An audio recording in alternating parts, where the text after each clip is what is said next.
নির্বাচনে আসলো না। বিএনপি, জাতীয় পার্টি, আপনার এই জামাত, চরমনাই সহ দলগুলো নির্বাচনে আসলো। এই মুহূর্তে বিএনপি সবচেয়ে বেশি ক্রিয়াশীল। বিএনপি তো এই মুহূর্তে সবচেয়ে ক্রিয়াশীল এবং তারা অলরেডি ক্ষমতায় চলে গেছে। আপনার অবস্থা দৃষ্টিতে তাই মনে হচ্ছে। একটা স্নায়ুযুদ্ধ চলছে দেশে, একটা রাজনৈতিক দলগুলোর মধ্যে এক ধরনের স্নায়ুযুদ্ধ চলছে। একটা কোল্ড অফ ওয়ার কে বিএনপি তো ধরে নিচ্ছে, তারা ছাড়া মাঠে আর কেউ নাই, এটা ধরে নিচ্ছে বিএনপি। নির্বাচন সুষ্ঠু হলে কোন দলের অবস্থান কি হবে বলে মনে করেন? দেখেন আপনারা, আমি গত কয়েকদিনে বিভিন্ন আলোচনায়, মিডিয়াতে, টকশোতে, সব জায়গাতে আমি একটা জিনিস লক্ষ্য করছি, পুরো জাতি অনেকটাই যেন এরকম হচ্ছে যে নির্বাচন হইলেই সব কেল্লা ফতে হয়ে যাবে। ব্যাপারটা এরকম মুখে মুখে এরকমই তো শোনা যাচ্ছে যে একটা নির্বাচন তাড়াতাড়ি বা যখনই একটা নির্বাচন হইলেই আপনার দেশের মানুষের কাঙ্ক্ষিত যে ফল, মানুষ যেটা চেয়েছে সেটা হয়ে যাবে। ব্যাপারটা কি এরকম? ব্যাপারটা এরকম আমার তো মনে হয় না, কারণ তো নির্বাচন তো আমাদের দেশে কম হয় নাই, বহুত হয়েছে। এখন দেখেন, নির্বাচনের আগে যে কথাটা বলা হচ্ছে যে একটা আমূল সংস্কারের কথা বলা হচ্ছে, দেশে একটা আমূল সংস্কারের প্রয়োজন আছে, তারপর একটা নির্বাচন আছে, নির্বাচন দিয়ে transfer of power, transition of democracy যেটাকে বলা হয়, যে ট্রানজিশন অফ ডেমোক্রেসিতে ফিরে যাওয়ার জন্য একটা নির্বাচন তো অবশ্যই লাগবে। সে নির্বাচনের এটা নিয়ে কারো মাথা ব্যথা নাই, কারো কোনো দ্বিমত থাকার কথা নয়। আমার ব্যক্তিগত মত হচ্ছে, আপনি সংস্কার করবেন তো সংস্কার, আপনার অসংখ্য সংস্কারের সুযোগ আছে, কারণ এই গত সরকারটা দেশটাকে এমন পর্যায়ে নিয়ে গেছে, সংস্কার ছাড়া আর কোনো গত্যান্তর নাই, গতি নেই, করতেই হবে, সংস্কার মাস্ট। এখন আপনি মনে করো 100টা কাজ আছে যে আপনি সংস্কার হাত দিতে হবে। এখন আপনি এর মধ্যে প্রায়োরিটি ঠিক করতে হবে, কোনটা না হইলেই নয়। আপনি দেখেন, আপনি বলা হচ্ছে যে জুডিশিয়ারি সংস্কার করতে হবে, আপনি বলতেছেন যে লেজিসলেশন অ্যাসেম্বলি সংস্কার করতে হবে, নির্বাচন প্রক্রিয়া সংস্কার করতে হবে, তারপরে এখন যোগ হয়েছে কনস্টিটিউশন। কেউ বলছে কনস্টিটিউশন রিরাইট করতে হবে, কেউ বলতেছে কনস্টিটিউশন সংশোধন করতে হবে, তারপরে আপনার মানে মোট কথা সিভিল মেটের ব্যুরোক্রেসি, সব জায়গাতে সংস্কারে হাত দিতে হবে বলা হচ্ছে এইভাবে, ইনক্লুডিং কনস্টিটিউশন, এবং এরপরে নির্বাচন প্রক্রিয়া ও সংস্কার। আমার বক্তব্য হচ্ছে, এতগুলো সংস্কারে হাত দিয়ে অনেক ক্ষেত্রে লেজে গোবরে হয়ে যাওয়ার সম্ভাবনা আছে, কারণ আমরা নিকট অতীতে 1/11 আমাদের ক্ষত মুছে যায়নি এখনও। 1/11 সময় আমরা অনেক কিছু দেখেছি। আমরা তখন সে আর্মি ব্যাকড সরকারকে আমরা এমন কিছু কাজে হাত দিতে দেখেছি যেটা হাত না দিলেও পারত, কিন্তু তারা দিয়েছে, তারা সৎ উদ্দেশ্যে দিয়েছে, কিন্তু সেটার পরিণতি ভালো হয়নি। এটা দেশের মানুষ এটা রেজাল্ট ভোগ করতে পারে নাই। তারা সেই গ্রামের প্রত্যন্ত গ্রাম অঞ্চলেও পর্যন্ত সংস্কারে হাত দিয়েছে, যেটার কোনো দরকার ছিল না। আপনি সংস্কার মানে হচ্ছে প্রায়োরিটি ঠিক করবেন, প্রায়োরিটি ঠিক করিয়ে মৌলিক কয়েকটা কাজে হাত দিয়ে আপনি ছেড়ে দিতে হবে।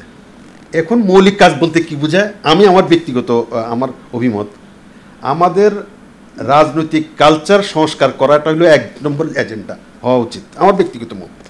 আমি জানি না, আমার মানে এদেশে অনেক বুদ্ধিজীবী আছে, অনেক সুশীল সমাজ আছে, অনেক বড় বড় রাজনৈতিক নেতা আছে, কর্মী আছে, বড় বড় জাতীয় নেতা আছে। আমি মনে করি একমাত্র প্রধান এবং প্রথম কাজ হবে পলিটিক্যাল রিফর্ম, রাজনৈতিক সংস্কার, যেটার সাথে নির্বাচনী প্রক্রিয়ার সংস্কার আছে। আপনি যদি এখন ব্যাপারটা এরকম করেন যে আপনি যদি সংস্কার করতে গিয়ে এরকম কম্বলের লোম বাঁচতে যান, কম্বলের লোম বাঁচতে বাঁচতে কম্বলে আর থাকবে না, আমাদের অবস্থা এরকম যেন না হয়। সেটা কিভাবে হচ্ছে, আপনি দেখেন সংস্কার করতে গিয়ে আপনি প্রত্যেকটা জায়গাতে এখন হাত দিবেন, প্রত্যেকটা জায়গাতে হাত দিলে আপনার এরকম ডিসঅর্ডার তৈরি হবে, এবং সংস্কারের যে মূল এজেন্ডা সেটা ব্যাহত হবে। আমাদের মূল এজেন্ডা কি? দেখেন, আমাদের রাজনৈতিক কালচারে আপনি একটা নির্বাচন দিবেন, সেই নির্বাচনে আপনি আমাদেরকে একটু বলেন, সেই নির্বাচনে কি হবে? কিছু লোক নির্বাচিত হয়ে আসবে। আমাদের নির্বাচন ব্যবস্থাটা কেমন এখন? আমাদের নির্বাচনী ব্যবস্থা এখন এরকম, এখন যদি আপনি 3-4 মাস 6 মাস পরে আপনি নির্বাচন দেন, নির্বাচন দিলে এই অবস্থায় নির্বাচন দিলে যাহাই আতিয়ার তাহাই মতিয়ার, যে লাউ সেই কুদু। সে কীভাবে? আপনি ধরেন 6 মাস পরে 1 বছর পরে নির্বাচন দিলেন, আওয়ামী লীগ নির্বাচনে আসলো না, বিএনপি, জাতীয় পার্টি, আপনার এই জামাত, চরমনাই সহ দলগুলো নির্বাচনে আসলো। এই মুহূর্তে বিএনপি সবচেয়ে বেশি ক্রিয়াশীল। বিএনপি তো এই মুহূর্তে সবচেয়ে ক্রিয়াশীল এবং তারা অলরেডি ক্ষমতায় চলে গেছে। আপনার অবস্থা দৃষ্টিতে তাই মনে হচ্ছে। একটা স্নায়ুযুদ্ধ চলছে দেশে, একটা রাজনৈতিক দলগুলোর মধ্যে এক ধরনের স্নায়ুযুদ্ধ চলছে, একটা কোল্ড অফ ওয়ার, একটা টাগ অফ ওয়ার চলতেছে। কারণ কে বিএনপিতে ধরে নিচ্ছে তারা ছাড়া মাঠে আর কেউ নাই, এটা ধরে নিচ্ছে বিএনপি। ইনফ্যাক্ট তাই আপনি এই মুহূর্তে যদি নির্বাচন দেন বা আরও কমিশন নির্বাচন দেন, তাহলে নির্বাচনে বিএনপি আপনার সরকার গঠন করার মতো সে ব্যবস্থা আছে। এখন আপনি কি করবেন? এটা একটু খুব জটিল বিষয়।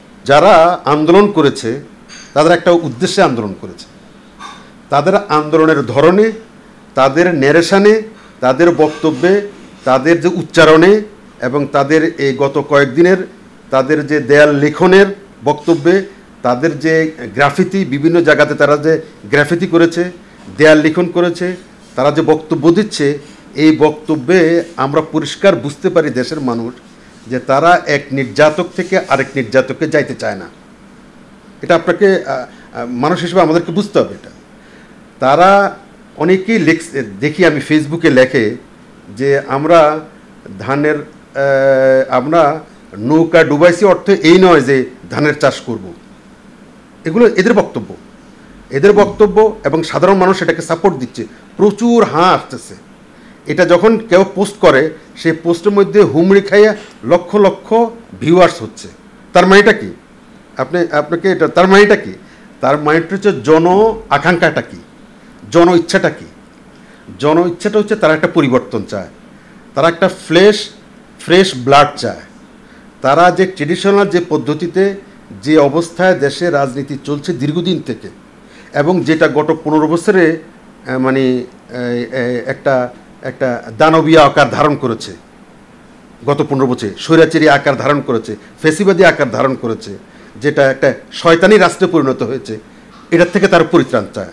তাদের এই মানুষের, আমি আপনাকে বলি, এই মানুষের এই আশা আকাঙ্ক্ষা কিন্তু, এই ইচ্ছা কিন্তু অমূলক না। তারা তো দেখেছে, তারা নিকট অতীতেও দেখেছে এবং দূর অতীতেও দেখেছে। এটার থেকে তারা পরিত্রাণ চায়। বিশেষ করে এই ছাত্র সমাজ, এই তরুণ সমাজ, এই মানে কলেজ গোয়িং ছেলে মেয়েরা যে আত্মাহুতি দিছে, যে তাদের যে চাহিদা, সেই চাহিদা অনুযায়ী আমরা এটা মনে করার অনেক কারণ আছে যে তারা এখন যারা ক্ষমতায় চলে গেছে বা চলে যাবে বলে আশা করছে, তাদেরকেও যে খুব বেশি উচ্ছ্বাস নিয়ে গ্রহণ করছে, অনেক বেশি তাদেরকে নিয়ে অনেক বেশি আগ্রহ দেখাচ্ছে, এটা কিন্তু মনে হচ্ছে না। এটা যেহেতু মনে হচ্ছে না, তাহলে কি করতে হবে? সংস্কার করতে হবে। সংস্কারটা কি সংস্কার?